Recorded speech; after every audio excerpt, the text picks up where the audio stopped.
우리 전도서 7장 이제 말씀을 읽는 날인데요. 이 전도서 7장부터는 지혜에 대한 이야기들을 많이 쭉 해 나가고 있는 것을 우리가 보게 됩니다. 우리가 6장까지 살폈던 내용들은 인생 그 자체가 하나님의 품을 떠났을 때 그것은 그 어떤 것을 추구하고 노력하고 애쓴다 해도 그것은 다 허망하다. 잠시 잠깐일 뿐이다 라는 것을 이야기하였고, 사람은 본래부터 영원을 사모하는 마음을 하나님께서 주셨기 때문에 그 영원한 것들, 참된 선이 무엇인가를 발견하기 전까지는 허무한 것, 공허함은 채워질 수 없다라는 이야기를 조목조목 인생을 살면서 경험할 수 있는, 그리고 사람이 그토록 갈구하고 원하는 그러한 것들을 하나하나 짚어가면서 이야기를 한 바가 있습니다. 오늘 이제 전도서 7장의 내용은 이 지혜를 갖는 것이 한편으로는 우리의 인생에 참 유익을 준다라는 것도 말하면서, 그러나 이런 지혜라도 역시 한계가 있다라는 것을 또 이야기해 주는 것을 우리가 살펴볼 수 있겠습니다. 오늘 우리가 읽은 1절부터 14절 내용들은 우리가 간간히 자주 이렇게 또 들어볼 수 있는 기회가 있는 이야기들이었을 것입니다. 비교하는 계속 문구를 통해 가지고 이거보다는 이것이 낫다라는 형식을 취해서 지혜를 갖는 삶이 유익하고 좋다라는 면들을 부각시키는 내용들을 살펴볼 수 있습니다. 본문 1절에 보면요, 죽는 날이 출생하는 날보다 낫다 이렇게 말을 한 겁니다. 토상집에 가는 것이 잔치집에 가는 것보다도 낫고, 슬픔이 웃음보다도 낫고, 이렇게 비교하면서 쭉 소개하는 내용들을 우리가 살펴보게 돼요. 4절까지. 이 말은 죽는 게 낫다 이렇게 말하는 것들이 객관적인 사실을 이야기하기보다는 사람은 무엇인가 잘되고 기뻐하고 형통하고 하는 것으로부터 배우고 얻는 것보다 여러 가지 어려움을 당하고 공고를 당하고 슬픔을 당하는 가운데서 사람은 더 많은 것들을 깨닫고 배우게 된다. 이런 측면을 부각하면서 이런 비교들을 사용하고 있다라는 것입니다. 지혜로운 사람의 책망이 우매자들이 하는 노래를 듣는 것보다도 낫다. 우매한 사람들이 자기를 칭송하고 듣기 좋은 말을 해주는 것보다 지혜로운 사람의 책망을 듣는 것이 더 낫다. 이렇게 우리가 생각해 볼 수 있는 표현입니다. 5절에서 그렇게 표현했죠. 7절에서는 탐욕과 뇌물에 관한 이야기들을 해주는데요. 탐욕은 지혜자를 우매하게 한다. 어리석게 한다. 무엇인가 탐하는 마음, 욕심, 그런 것들은 지혜로운 사람을 어리석게 만들고, 뇌물은 사람의 명철을 망하게 한다. 그래서 그러한 부분들을 인생을 살면서 주의해야 될 것을 이야기해 주고요. 9절 말씀해 보면 참는 마음이 교만한 마음보다도 낫다. 급한 마음으로 노를 바라지 않도록 해라. 9절에서 또 그런 말씀을 하고 있습니다. 8절, 9절에서 그렇게 표현했어요. 또 12절 가서 보면 지혜의 그늘 아래에 있는 것이 돈의 그늘 아래에 있는 것보다 낫다. 지혜의 그늘 아래에 있는 것이나 돈의 그늘 안에 있는 것도 우리에게 어느 정도 유익을 주지만, 그러나 그 두 가지를 비교했을 때는 지혜의 그늘 아래에 있는 것이 돈의 그늘 아래에 있는 것보다 훨씬 나은 일이다. 이렇게 소개해주고 있습니다.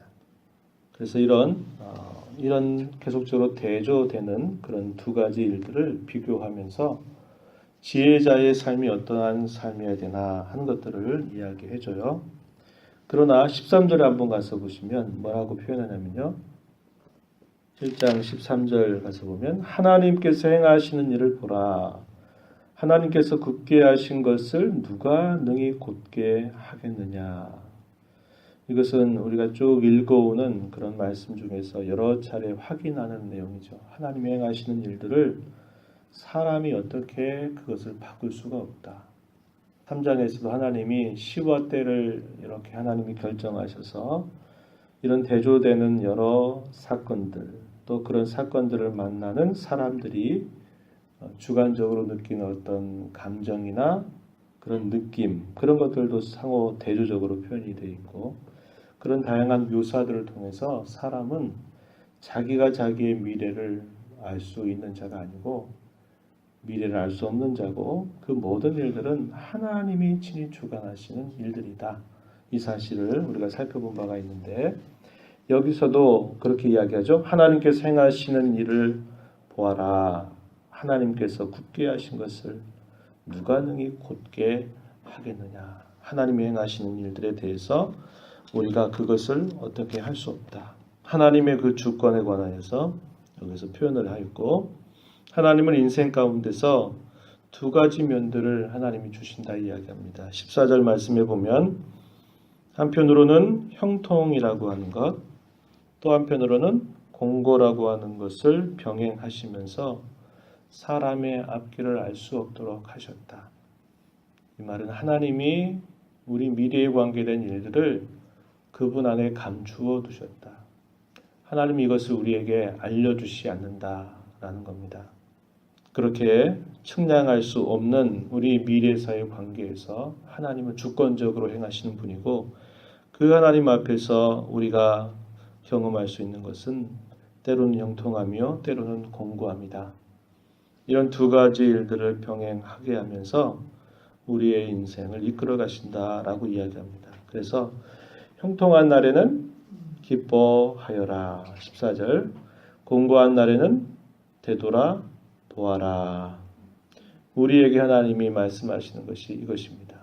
형통한 날에는 형통으로 인해서 기뻐할 것이지만 공고를 만나게 되거들랑 자신의 삶을 되돌아보는 일들을 끊임없이 하라. 이렇게 이야기합니다.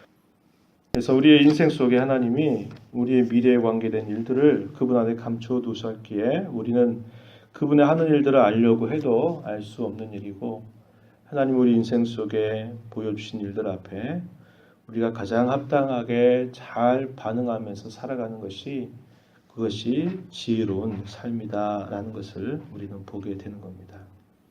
앞서서도 얘기했지만은 우리는 잘 되고 무엇인가 우리 마음대로 원하는 대로 어떤 일들이 펼쳐져서 얻는 것보다도 우리는 공고함을 겪게 되면서, 어려움을 만나게 되면서 우리는 더 많은 지혜들을 배우게 되기 때문에 이 솔로몬은 우리에게 차라리 이런 공고함 가운데 있을 때 오히려 우리는 인생에 대해서 더 많은 지혜를 배울 수 있다라고 이야기하고 있는 겁니다.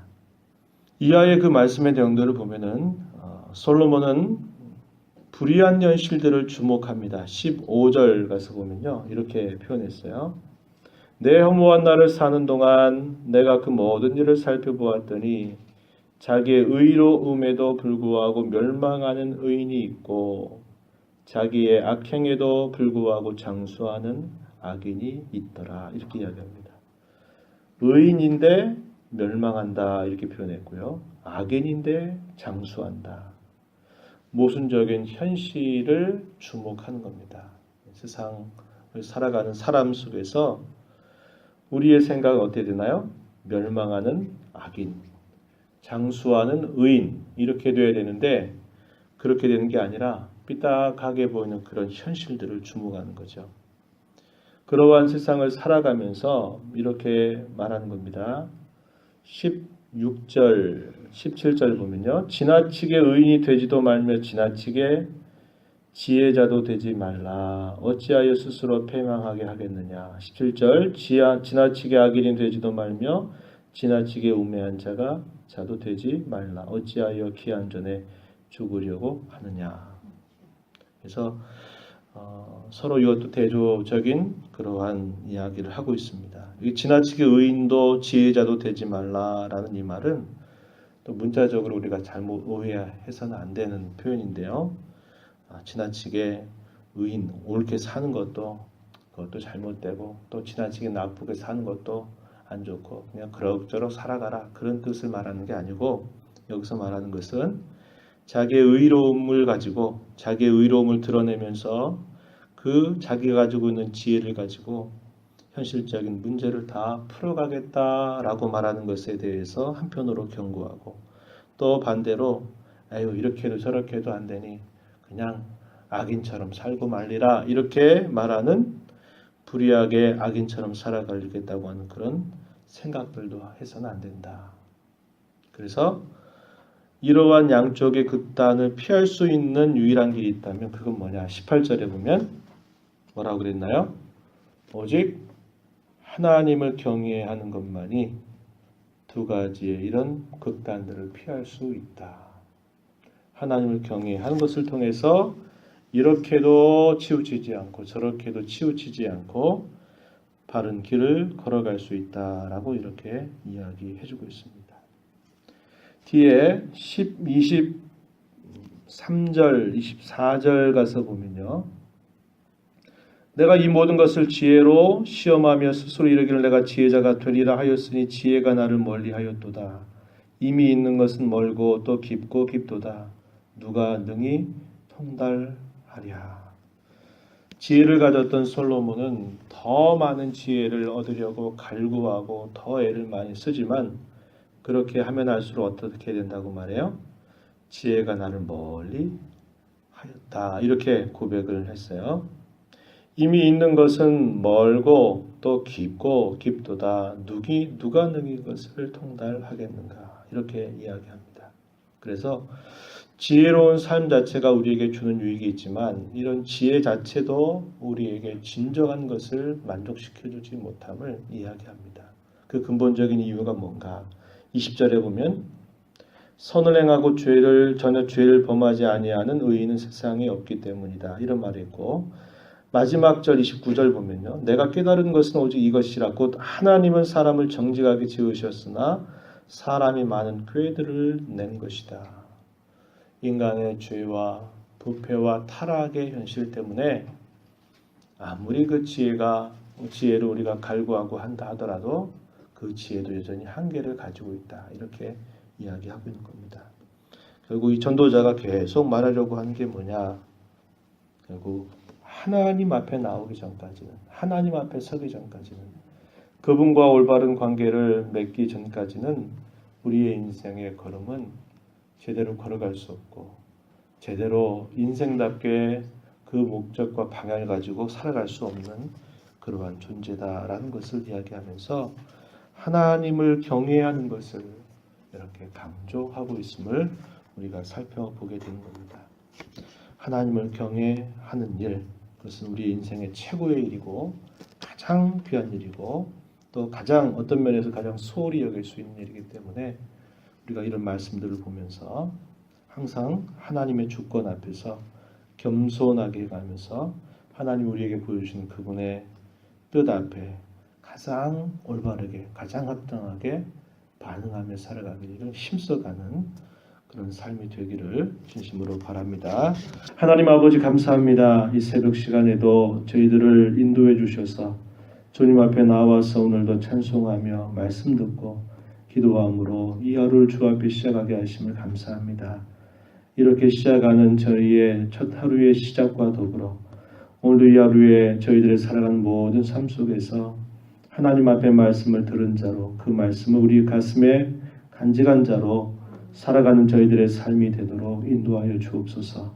잠깐 안개와 같이 살아가는 짧은 인생 속에 인생의 허무함에 우리의 많은 시간들을 빼앗기지 않게 하시고 하나님 경외하는 법을 잘 배워 하나님과 늘 동행하는 삶을 살아가도록 도와주옵소서. 은혜의 보호자 앞에 나와 간구하는 모든 심령들 이 시간도 풍성한 은혜로 채워 주시옵소서. 예수님의 귀하신 이름으로 기도하옵나이다. 아멘.